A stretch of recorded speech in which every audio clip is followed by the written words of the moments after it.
ಓಂ ಶಾಂತಿ. ತಾರೀಕು 28/6/2024 ಪ್ರಾತಃ ಮುರಳಿ. ಮಧುರ ಮಕ್ಕಳೇ, ಅಂತರ್ಮುಖಿಯಾಗಿ ಅರ್ಥಾತ್ ಮೌನವಾಗಿರಿ. ಬಾಯಿಂದ ಏನು ಮಾತನಾಡಬೇಡಿ. ಪ್ರತಿ ಕಾರ್ಯವನ್ನು ಶಾಂತಿಯಿಂದ ಮಾಡಿ ಎಂದು ಅಶಾಂತಿಯನ್ನು ಹರಡಬಾರದು. ಪ್ರಶ್ನೆ: ನೀವು ಮಕ್ಕಳನ್ನು ಕಂಗಾಲರನ್ನಾಗಿ ಮಾಡುವ ಎಲ್ಲದಕ್ಕಿಂತ ದೊಡ್ಡ ಶತ್ರು ಯಾವುದು? ಉತ್ತರ: ಕ್ರೋಧ. ಎಲ್ಲಿ ಕ್ರೋಧವಿರುತ್ತದೆಯೋ ಆ ಮನೆಯಲ್ಲಿ ನೀರಿನ ಮಡಕೆಯು ಒಣಗಿ ಹೋಗುತ್ತದೆ ಎಂದು ಹೇಳಲಾಗುತ್ತದೆ. ಭಾರತದ ಮಡಕೆ ಯಾವುದು ವಜ್ರ ರತ್ನಗಳಿಂದ ತುಂಬಿತ್ತು, ಅದು ಈ ಕ್ರೋಧದ ಭೂತದ ಕಾರಣ ಖಾಲಿಯಾಗಿ ಬಿಟ್ಟಿದೆ. ಈ ಭೂತಗಳೇ ನಿಮ್ಮನ್ನು ಕಂಗಾಲರನ್ನಾಗಿ ಮಾಡಿದೆ. ಕ್ರೋಧಿ ಮನುಷ್ಯನು ತಾನೂ ಸುಟ್ಟುಕೊಳ್ಳುತ್ತಾನೆ, ಅನ್ಯರನ್ನು ಸುಡುತ್ತಾನೆ. ಆದ್ದರಿಂದ ಈಗ ಅಂತರ್ಮುಖಿಯಾಗಿ ಈ ಭೂತವನ್ನು ತೆಗೆದುಹಾಕಬೇಕು. ಓಂ ಶಾಂತಿ. ತಂದೆಯು ಮಕ್ಕಳಿಗೆ ತಿಳಿಸಿಕೊಡುತ್ತಾರೆ, ಮಧುರ ಮಕ್ಕಳೇ, ಅಂತರ್ಮುಖಿಯಾಗಿ. ಅಂತರ್ಮುಖತೆ ಅರ್ಥಾತ್ ಏನನ್ನೂ ಮಾತನಾಡಬೇಡಿ. ತಮ್ಮನ್ನು ಆತ್ಮನೆಂದು ತಿಳಿದು ತಂದೆಯನ್ನು ನೆನಪು ಮಾಡಿ. ತಂದೆಯು ಮಕ್ಕಳಿಗೆ ಈ ಶಿಕ್ಷಣವನ್ನು ಕೊಡುತ್ತಾರೆ. ಇದರಲ್ಲಿ ಮತ್ತೇನನ್ನೂ ಮಾತನಾಡಬಾರದು, ಅವಶ್ಯಕತೆ ಇಲ್ಲ. ಕೇವಲ ತಿಳುವಳಿಕೆ ನೀಡಲಾಗುತ್ತದೆ. ಗೃಹಸ್ಥ ವ್ಯವಹಾರದಲ್ಲಿ ಈ ರೀತಿ ಇರಬೇಕೆಂದು. ಇದು ಮನ್ಮನಾಭವ ಆಗಿದೆ. ನನ್ನನ್ನು ನೆನಪು ಮಾಡಿ. ಇದು ಮೊದಲ ಮುಖ್ಯ ಅಂಶವಾಗಿದೆ. ನೀವು ಮಕ್ಕಳು ಮನೆಯಲ್ಲಿ ಕ್ರೋಧ ಮಾಡಬಾರದು, ಏಕೆಂದರೆ ಕ್ರೋಧವು ನೀರಿನ ಮಡಿಕೆಯನ್ನು ಒಣಗಿಸಿ ಬಿಡುವಂತದ್ದಾಗಿದೆ. ಕ್ರೋಧಿ ಮನುಷ್ಯರು ಅಶಾಂತಿಯನ್ನು ಹರಡುತ್ತಾರೆ. ಆದ್ದರಿಂದ ಗೃಹಸ್ಥ ವ್ಯವಹಾರದಲ್ಲಿರುತ್ತಾ ಶಾಂತಿಯಲ್ಲಿರಬೇಕು. ಭೋಜನವನ್ನು ಸ್ವೀಕಾರ ಮಾಡಿ.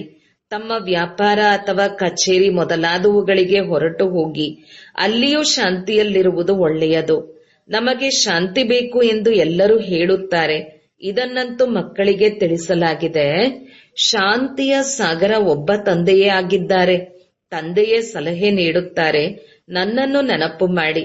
ಇದರಲ್ಲಿ ಏನನ್ನೂ ಮಾತನಾಡುವಂತಿಲ್ಲ. ಅಂತರ್ಮುಖಿಯಾಗಿರಬೇಕು. ಕಚೇರಿಯಲ್ಲಿ ತಮ್ಮ ಕೆಲಸ ಮಾಡಬೇಕೆಂದರೂ ಸಹ ಇದರಲ್ಲಿ ಹೆಚ್ಚಿಗೆ ಮಾತನಾಡಬೇಕಾಗಿಲ್ಲ.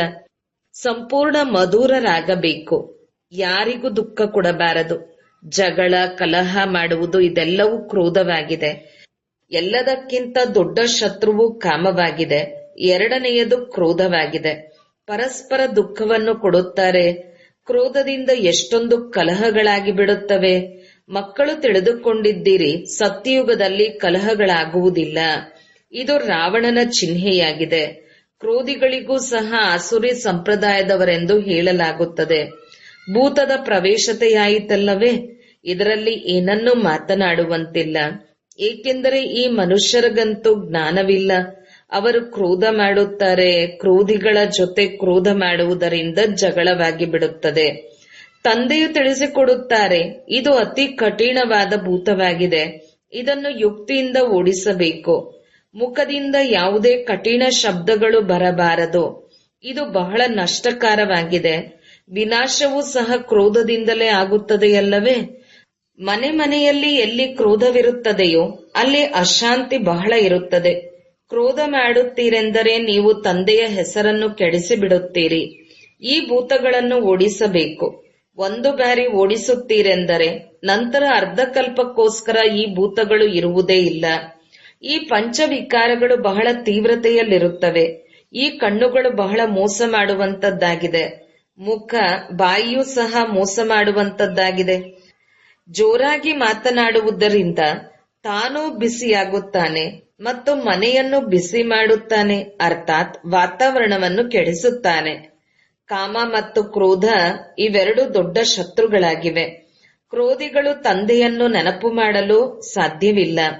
ನೆನಪು ಮಾಡುವವರು ಸದಾ ಶಾಂತಿಯಲ್ಲಿರುತ್ತಾರೆ. ಅಂದಾಗ ತಮ್ಮನ್ನು ಕೇಳಿಕೊಳ್ಳಬೇಕು, ನನ್ನಲ್ಲಿ ಭೂತವಂತೂ ಇಲ್ಲವೇ. ಮೋಹದ ಭೂತ, ಲೋಭದ ಭೂತವೂ ಇರುತ್ತದೆ. ಲೋಭದ ಭೂತವೂ ಸಹ ಕಡಿಮೆ ಇಲ್ಲ. ಇವೆಲ್ಲವೂ ಭೂತಗಳಾಗಿವೆ, ಏಕೆಂದರೆ ರಾವಣನ ಸೈನ್ಯವಾಗಿದೆ. ತಂದೆಯು ಮಕ್ಕಳಿಗೆ ನೆನಪಿನ ಯಾತ್ರೆಯನ್ನು ಕಲಿಸುತ್ತಾರೆ. ಆದರೆ ಮಕ್ಕಳು ಇದರಲ್ಲಿ ತಬ್ಬಿಬಾಗುತ್ತಾರೆ, ಅರಿತುಕೊಳ್ಳುವುದಿಲ್ಲ. ಏಕೆಂದರೆ ಬಹಳ ಭಕ್ತಿ ಮಾಡಿದ್ದಾರಲ್ಲವೇ. ಭಕ್ತಿಯು ದೇಹಾಭಿಮಾನವಾಗಿದೆ. ಅರ್ಧಕಲ್ಪ ದೇಹಾಭಿಮಾನವಿತ್ತು. ಬಾಹರ್ಮುಖತೆ ಇರುವ ಕಾರಣ ತಮ್ಮನ್ನು ಆತ್ಮವೆಂದು ತಿಳಿದುಕೊಳ್ಳಲು ಆಗುತ್ತಿಲ್ಲ. ತಂದೆಯು ಬಹಳ ಒತ್ತು ಕೊಟ್ಟು ಹೇಳುತ್ತಾರೆ, ಮಕ್ಕಳೇ ತಮ್ಮನ್ನು ಆತ್ಮನೆಂದು ತಿಳಿದು ನನ್ನನ್ನು ನೆನಪು ಮಾಡಿ. ಆದರೆ ಬರುವುದೇ ಇಲ್ಲ. ಮತ್ತೆಲ್ಲ ಮಾತುಗಳನ್ನು ಒಪ್ಪುತ್ತಾರೆ. ಮತ್ತೆ ಹೇಗೆ ನೆನಪು ಮಾಡುವುದು, ಏನೂ ಕಾಣಿಸುವುದಿಲ್ಲ ಎಂದು ಹೇಳಿಬಿಡುತ್ತಾರೆ. ಅವರಿಗೆ ತಿಳಿಸಬೇಕು, ನೀವು ತಮ್ಮನ್ನು ಆತ್ಮವೆಂದು ತಿಳಿಯುತ್ತೀರಿ. ಇದು ಸಹ ತಿಳಿದಿದೆ. ಅವರು ನಮ್ಮ ಬೇಹದ್ದಿನ ತಂದೆಯಾಗಿದ್ದಾರೆ ಅಂದ ಮೇಲೆ ಬಾಯಿಂದ ಶಿವ ಶಿವ ಎಂದು ಹೇಳಬೇಕಾಗಿಲ್ಲ. ಏಕೆಂದರೆ ನಿಮಗೆ ಒಳಗೆ ಗೊತ್ತಿದೆಯಲ್ಲವೇ ನಾನು ಆತ್ಮನಾಗಿದ್ದೇನೆ ಎಂದು.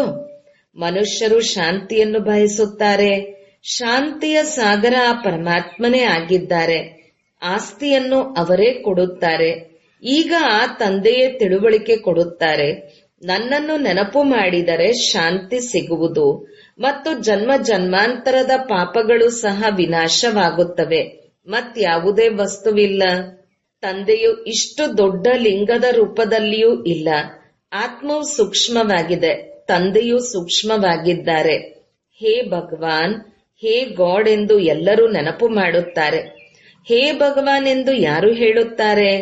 ಆತ್ಮವೇ ಹೇಳುತ್ತದೆ. ತನ್ನ ತಂದೆಯನ್ನು ನೆನಪು ಮಾಡುತ್ತದೆ ಅಂದಾಗ ತಂದೆಯು ಮಕ್ಕಳಿಗೆ ಈಗ ತಿಳಿಸುತ್ತಾರೆ, ಮನ್ಮನಾಭವ, ಮಧುರಾತಿ ಮಧುರ ಮಕ್ಕಳೇ ಅಂತರ್ಮುಖಿಯಾಗಿರಿ. ಏನೆಲ್ಲವನ್ನು ನೋಡುತ್ತಿದ್ದೀರೋ ಅದೆಲ್ಲವೂ ಸಮಾಪ್ತಿಯಾಗುವುದು. ಆತ್ಮವು ಶಾಂತಿಯಲ್ಲಿರುವುದು. ಆತ್ಮವು ಶಾಂತಿಧಾಮಕ್ಕೆ ಹೋಗಬೇಕಾಗಿದೆ. ಎಲ್ಲಿಯವರೆಗೂ ಆತ್ಮವು ಪವಿತ್ರವಾಗುವುದಿಲ್ಲವೋ ಅಲ್ಲಿಯವರೆಗೆ ಶಾಂತಿಧಾಮಕ್ಕೆ ಹೋಗಲು ಸಾಧ್ಯವಿಲ್ಲ. ಶಾಂತಿಯು ಹೇಗೆ ಸಿಗುವುದೆಂದು ಋಷಿ ಮುನಿ ಮೊದಲಾದವರೆಲ್ಲರೂ ಕೇಳುತ್ತಾರೆ. ಇದಕ್ಕೆ ತಂದೆಯು ಸಹಜ ಯುಕ್ತಿಗಳನ್ನು ತಿಳಿಸುತ್ತಾರೆ. ಆದರೆ ಅನೇಕ ಮಕ್ಕಳು ಶಾಂತಿಯಲ್ಲಿರುವುದೇ ಇಲ್ಲ. ಇದು ತಂದೆಗೂ ತಿಳಿದಿದೆ. ಮನೆಗಳಲ್ಲಿರುತ್ತಾರೆ ಅಂದಾಗ ಸಂಪೂರ್ಣ ಶಾಂತವಾಗಿರುವುದಿಲ್ಲ. ಸೇವಾ ಕೇಂದ್ರಕ್ಕೆ ಸ್ವಲ್ಪ ಸಮಯ ಬಂದು ಹೋಗುತ್ತಾರೆ. ಶಾಂತವಾಗಿ ತಂದೆಯನ್ನು ಎಷ್ಟು ನೆನಪು ಮಾಡಬೇಕೋ ಅಷ್ಟಿಲ್ಲ. ಇಡೀ ದಿನ ಮನೆಯಲ್ಲಿ ಏರುಪೇರುಗಳನ್ನು ಮಾಡುತ್ತಿರುತ್ತಾರೆ. ಆದ್ದರಿಂದ ಸೇವಾ ಕೇಂದ್ರಕ್ಕೆ ಬಂದರೂ ಸಹ ಶಾಂತಿಯಲ್ಲಿರಲು ಸಾಧ್ಯವಿಲ್ಲ. ಯಾರ ದೇಹದೊಂದಿಗಾದರೂ ಪ್ರೀತಿಯುಂಟಾಗಿ ಬಿಟ್ಟರೆ ಅವರ ಮನಸ್ಸಿಗೆ ಎಂದೂ ಶಾಂತಿ ಸಿಗುವುದಿಲ್ಲ. ಅವರದೇ ನೆನಪು ಬರುತ್ತಿರುತ್ತದೆ. ಆದ್ದರಿಂದಲೇ ತಂದೆಯು ತಿಳಿಸುತ್ತಾರೆ, ಮನುಷ್ಯರಲ್ಲಿ ಪಂಚಭೂತಗಳಿವೆ. ಇವರಲ್ಲಿ ಭೂತ ಪ್ರವೇಶ ಆಯಿತೆಂದರೆ ತಿಳಿಸುತ್ತಾರಲ್ಲವೇ, ಈ ಭೂತಗಳೇ ನಿಮ್ಮನ್ನು ಕಂಗಾಲರನ್ನಾಗಿ ಮಾಡಿದೆ. ಅದಂತೂ ಹೆಚ್ಚೆಂದರೆ ಒಂದು ಭೂತ ಪ್ರವೇಶವಾಗುತ್ತದೆ. ಅದು ಕೆಲವೊಮ್ಮೆ ಪ್ರವೇಶ ಮಾಡುತ್ತದೆ. ಆದರೆ ಇಲ್ಲಿ ತಂದೆಯು ಹೇಳುತ್ತಾರೆ, ಈ ಪಂಚಭೂತಗಳು ಪ್ರತಿಯೊಬ್ಬರಲ್ಲಿಯೂ ಪ್ರವೇಶವಾಗಿದೆ. ಈ ಭೂತಗಳನ್ನು ಓಡಿಸುವುದಕ್ಕಾಗಿಯೇ ಕರೆಯುತ್ತಾರೆ, ಬಾಬಾ ಬಂದು ನಮಗೆ ಶಾಂತಿ ಕೊಡಿ, ಈ ಭೂತಗಳನ್ನು ಓಡಿಸುವ ಯುಕ್ತಿಯನ್ನು ತಿಳಿಸಿ. ಎಲ್ಲರಲ್ಲಿಯೂ ಈ ಭೂತಗಳಿವೆ. ಇದು ರಾವಣ ರಾಜ್ಯವಲ್ಲವೇ? ಎಲ್ಲದಕ್ಕಿಂತ ಕಠಿಣ ಭೂತವು ಕಾಮ ಕ್ರೋಧವಾಗಿದೆ. ತಂದೆಯು ಬಂದು ಭೂತಗಳನ್ನು ಓಡಿಸುತ್ತಾರೆಂದರೆ ಅದರ ಪ್ರತಿಫಲವಾಗಿ ಏನಾದರೂ ಸಿಗಬೇಕಲ್ಲವೇ? ಅವರು ಭೂತ ಪ್ರೇತಗಳನ್ನು ಓಡಿಸುತ್ತಾರೆ, ಏನೂ ಸಿಗುವುದಿಲ್ಲ. ಇದಂತೂ ಮಕ್ಕಳಿಗೆ ತಿಳಿದಿದೆ. ತಂದೆಯು ಇಡೀ ವಿಶ್ವದ ಭೂತಗಳನ್ನು ಓಡಿಸಲು ಬರುತ್ತಾರೆ. ಈಗ ಇಡೀ ವಿಶ್ವದಲ್ಲಿ ಎಲ್ಲರಲ್ಲಿಯೂ ಭೂತಗಳು ಪ್ರವೇಶತೆಯಾಗಿದೆ. ದೇವತೆಗಳಲ್ಲಿ ಯಾವುದೇ ಭೂತವಿರುವುದಿಲ್ಲ. ದೇಹಾಭಿಮಾನದ್ದಾಗಲಿ, ಕಾಮವಾಗಲಿ, ಕ್ರೋಧ, ಲೋಭ, ಮೋಹದ ಭೂತವಾಗಲಿ ಯಾವುದೂ ಇರುವುದಿಲ್ಲ. ಲೋಭದ ಭೂತವೂ ಸಹ ಕಡಿಮೆ ಇಲ್ಲ. ಈ ಮೊಟ್ಟೆಯನ್ನು ತಿನ್ನಲೆ, ಅದನ್ನು ತಿನ್ನಲೆ, ಇದನ್ನು ತಿನ್ನಲೆ, ಹೀಗೆ ಅನೇಕ ಭೂತಗಳಿರುತ್ತವೆ. ತಮ್ಮೊಂದಿಗೆ ತಾವೇ ತಿಳಿಯಬಹುದು, ಅವಶ್ಯಕವಾಗಿ ನನ್ನಲ್ಲಿ ಕಾಮದ ಭೂತವಿದೆ, ಕ್ರೋಧದ ಭೂತವಿದೆ.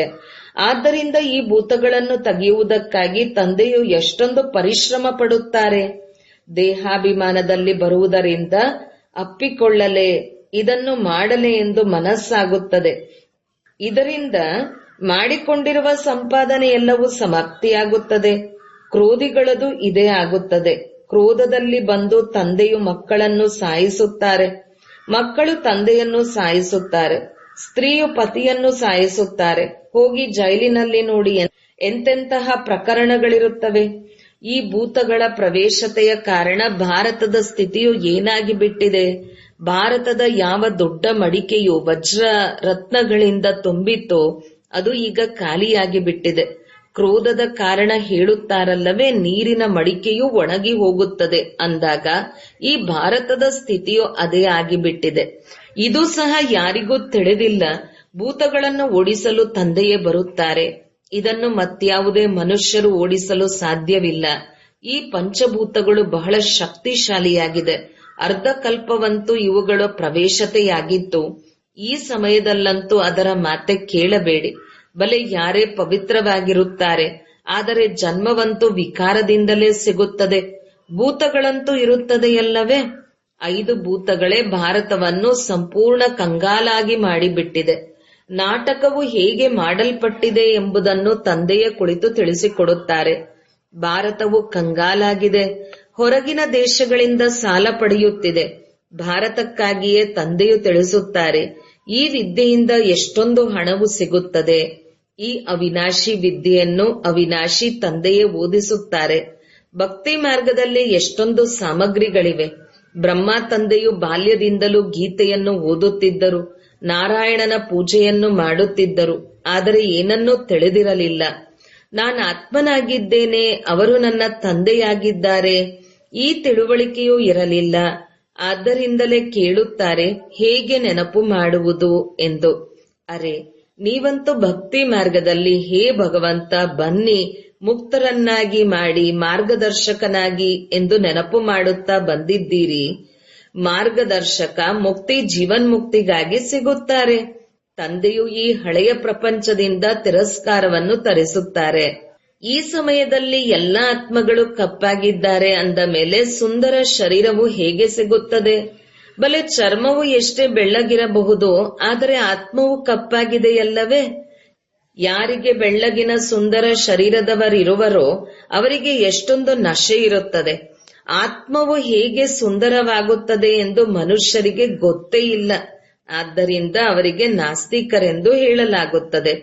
ಯಾರು ತಮ್ಮ ತಂದೆಯಾದ ರಚಯಿತನನ್ನು ಮತ್ತು ರಚನೆಯನ್ನು ತಿಳಿದುಕೊಂಡಿಲ್ಲವೋ ಅವರು ನಾಸ್ತಿಕರಾಗಿದ್ದಾರೆ. ಯಾರು ತಿಳಿದಿರುವರೋ ಅವರು ಆಸ್ತಿಕರಾಗಿದ್ದಾರೆ. ತಂದೆಯು ಬಹಳ ಚೆನ್ನಾಗಿ ನೀವು ಮಕ್ಕಳಿಗೆ ತಿಳಿಸಿಕೊಡುತ್ತಾರೆ ಅಂದಾಗ ಪ್ರತಿಯೊಬ್ಬರೂ ತಮ್ಮ ಹೃದಯದಲ್ಲಿ ಕೇಳಿಕೊಳ್ಳಿ, ನನ್ನಲ್ಲಿ ಎಲ್ಲಿಯವರೆಗೆ ಸ್ವಚ್ಛತೆ ಬಂದಿದೆ, ಎಲ್ಲಿಯವರೆಗೆ ನಾನು ನನ್ನನ್ನು ಆತ್ಮನೆಂದು ತಿಳಿದು ತಂದೆಯನ್ನು ನೆನಪು ಮಾಡುತ್ತೇನೆ. ನೆನಪಿನ ಬಲದಿಂದಲೇ ರಾವಣನ ಮೇಲೆ ಜಯಗಳಿಸಬೇಕು. ಇದರಲ್ಲಿ ಶರೀರದಿಂದ ಬಲಶಾಲಿಯಾಗುವ ಮಾತೇ ಇಲ್ಲ. ಈ ಸಮಯದಲ್ಲಿ ಎಲ್ಲರಿಗಿಂತ ಬಲಶಾಲಿ ಅಮೆರಿಕ ಆಗಿದೆ. ಏಕೆಂದರೆ ಅವರ ಬಳಿ ಹಣ, ಅಧಿಕಾರ, ಅಣ್ವಸ್ತ್ರಗಳು ಇತ್ಯಾದಿ ಬಹಳ ಇದೆ. ಅಂದ ಮೇಲೆ ಇದು ದೈಹಿಕ ಬಲವಾಯಿತು. ನಾವು ವಿಜಯ ಗಳಿಸಬೇಕೆಂದು ಬುದ್ಧಿಯಲ್ಲಿದೆ. ಆದರೆ ನಿಮ್ಮದಂತೂ ಆತ್ಮೀಯ ಬಲವಾಗಿದೆ. ನೀವು ರಾವಣನ ಮೇಲೆ ವಿಜಯ ಗಳಿಸುತ್ತೀರಿ. ಇದರಿಂದ ನೀವು ವಿಶ್ವದ ಮಾಲೀಕರಾಗಿ ಬಿಡುತ್ತೀರಿ. ನಿಮ್ಮ ಮೇಲೆ ಯಾರೂ ಗೆಲ್ಲಲು ಸಾಧ್ಯವಿಲ್ಲ. ಅರ್ಧಕಲ್ಪಕ್ಕಾಗಿ ನಿಮ್ಮ ಆಸ್ತಿಯನ್ನು ಕಸಿದುಕೊಳ್ಳಲು ಯಾರಿಂದಲೂ ಸಾಧ್ಯವಾಗುವುದಿಲ್ಲ. ಮತ್ಯಾರಿಗೂ ತಂದೆಯಿಂದ ಆಸ್ತಿಯೂ ಸಿಗುವುದಿಲ್ಲ. ನೀವು ಏನಾಗುತ್ತೀರೆಂದು ಸ್ವಲ್ಪ ವಿಚಾರ ಮಾಡಿ. ತಂದೆಯನ್ನಂತೂ ಬಹಳ ಪ್ರೀತಿಯಿಂದ ನೆನಪು ಮಾಡಬೇಕು ಮತ್ತು ಸ್ವದರ್ಶನ ಚಕ್ರಧಾರಿಗಳಾಗಬೇಕು. ಸ್ವದರ್ಶನ ಚಕ್ರದಿಂದ ವಿಷ್ಣು ಎಲ್ಲರ ತಲೆ ಕತ್ತರಿಸಿದನೆಂದು ಅವರು ತಿಳಿಯುತ್ತಾರೆ. ಆದರೆ ಇಲ್ಲಿ ಹಿಂಸೆಯ ಮಾತಿಲ್ಲ. ಅಂದ ಮೇಲೆ ಮಧುರಾತಿ ಮಧುರ ಮಕ್ಕಳಿಗೆ ತಂದೆಯು ತಿಳಿಸುತ್ತಾರೆ, ಮಧುರ ಮಕ್ಕಳೇ, ನೀವು ಹೇಗಿದ್ದೀರಿ? ಈಗ ತಮ್ಮ ಸ್ಥಿತಿಯನ್ನು ನೋಡಿಕೊಳ್ಳಿ. ಬಲೆ ನೀವು ಭಕ್ತಿ ಮಾಡುತ್ತಿದ್ದೀರಿ, ಆದರೆ ಭೂತಗಳನ್ನು ತೆಗೆಯಲು ಸಾಧ್ಯವಾಗಲಿಲ್ಲ. ಈಗ ಅಂತರ್ಮುಖಿಯಾಗಿ ನೋಡಿಕೊಳ್ಳಿ, ನಮ್ಮಲ್ಲಿ ಯಾವುದೇ ಭೂತಗಳಿಲ್ಲವೇ? ಯಾರೊಂದಿಗಾದರೂ ಮನಸ್ಸಾಯಿತು, ಅಪ್ಪಿಕೊಂಡೆವು ಎಂದರೆ ತಿಳಿದುಕೊಳ್ಳಿ, ಖಾತೆಯಲ್ಲಿ ಎಲ್ಲವೂ ಸಮಾಪ್ತಿಯಾಯಿತು. ನಂತರ ಅಂತಹವರ ಮುಖವನ್ನು ನೋಡಲು ಸಹ ಇಷ್ಟವಾಗುವುದಿಲ್ಲ. ಅವರು ಅಚ್ಯುತರು, ಸ್ವಚ್ಛರಲ್ಲ. ಅವಶ್ಯಕವಾಗಿ ನಾನೀಗ ಅಚ್ಯುತ್, ಅಸ್ವಚ್ಛವಾಗಿದ್ದೇನೆಂದು ಮನಸ್ಸು ತಿನ್ನುತ್ತದೆ. ಆದ್ದರಿಂದ ತಂದೆಯು ತಿಳಿಸುತ್ತಾರೆ, ದೇಹ ಸಹಿತವಾಗಿ ಎಲ್ಲವನ್ನೂ ಮರೆಯಿರಿ, ತಮ್ಮನ್ನು ಆತ್ಮವೆಂದು ತಿಳಿಯಿರಿ.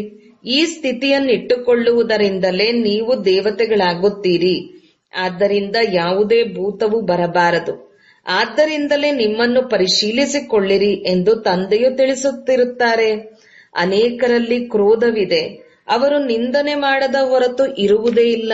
ಮತ್ತೆ ಅಲ್ಲಿ ಜಗಳವೇ ಆಗಿಬಿಡುತ್ತದೆ. ಕ್ರೋಧವಂತೂ ಬಹಳ ದೊಡ್ಡದಾಗಿದೆ. ಭೂತಗಳನ್ನು ಓಡಿಸಿ ಒಮ್ಮೆಲೆ ಸ್ವಚ್ಛವಾಗಿ ಬಿಡಬೇಕು.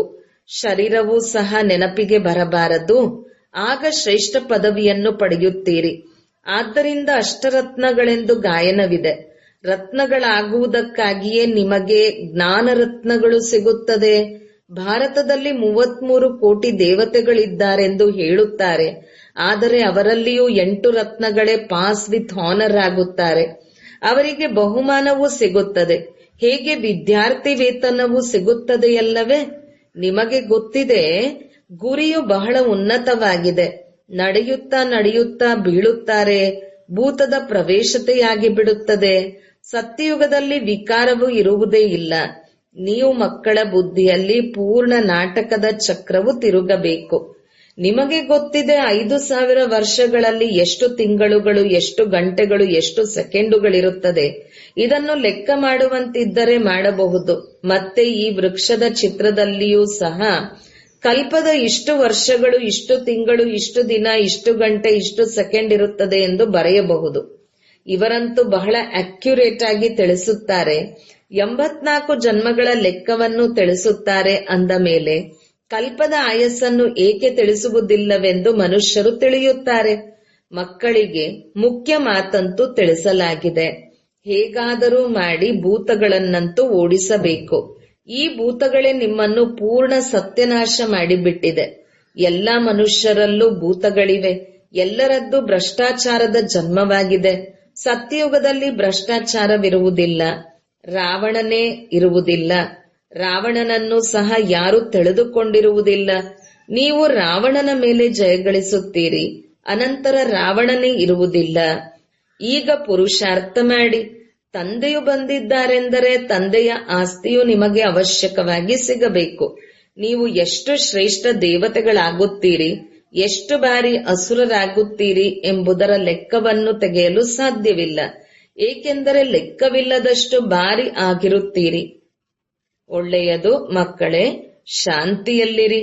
ಎಂದೂ ಕ್ರೋಧವು ಬರುವುದಿಲ್ಲ. ತಂದೆಯು ಯಾವ ಶಿಕ್ಷಣವನ್ನು ನೀಡುತ್ತಾರೆಯೋ ಅದನ್ನು ಪ್ರಯೋಗದಲ್ಲಿ ತರಬೇಕು. ಒಳ್ಳೆಯದು. ಮಧುರಾತಿ ಮಧುರ ಅಗಲಿ ಮರಳಿ ಸಿಕ್ಕಿರುವಂತಹ ಮಕ್ಕಳಿಗೆ ಪ್ರೀತಿಯ ಮಾತಪಿತಾ ಬಾಪ್ ದಾದರವರ ನೆನಪು, ಪ್ರೀತಿ ಹಾಗೂ ಸುಪ್ರಭಾತ. ಆತ್ಮೀಯ ಮಕ್ಕಳಿಗೆ ಆತ್ಮೀಯ ತಂದೆಯ ನಮಸ್ತೆ. ಧಾರಣೆಗಾಗಿ ಮುಖ್ಯ ಸಾರ. 1.